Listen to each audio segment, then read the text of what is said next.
एक राजा के शयन कक्ष में मंदरी सर्पिणी नाम की जू ने डेरा डाल रखा था।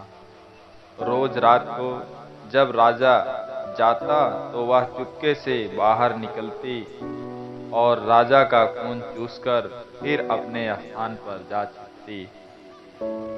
संयोग से एक दिन अग्निमुख नाम का एक खटमल भी राजा के शयन कक्ष में आ पहुंचा। जू ने जब उसे देखा तो वहां से चले जाने को कहा।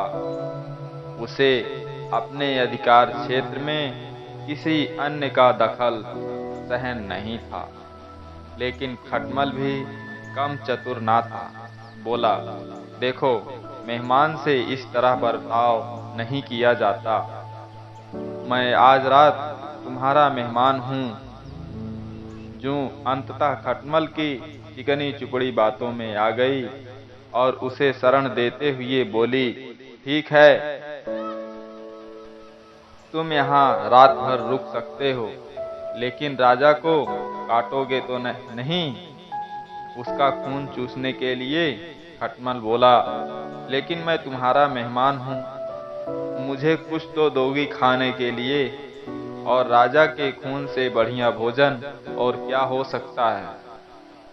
ठीक है, जू बोली, तुम चुपचाप राजा का खून चूस लेना, उसे पीड़ा का आभास नहीं होना चाहिए।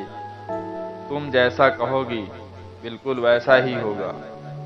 कहकर खटमल शयन कक्ष में राजा के आने की प्रतीक्षा करने लगा। रात ढलने पर राजा वहां आया और बिस्तर पर पड़कर सो गया। उसे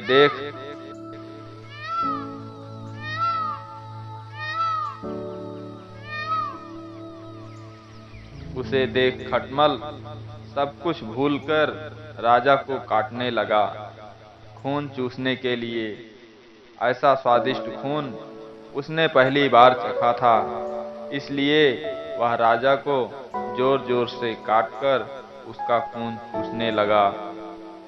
इससे राजा के शरीर में तेज खुजली होने लगी और उसकी नींद उचट गई।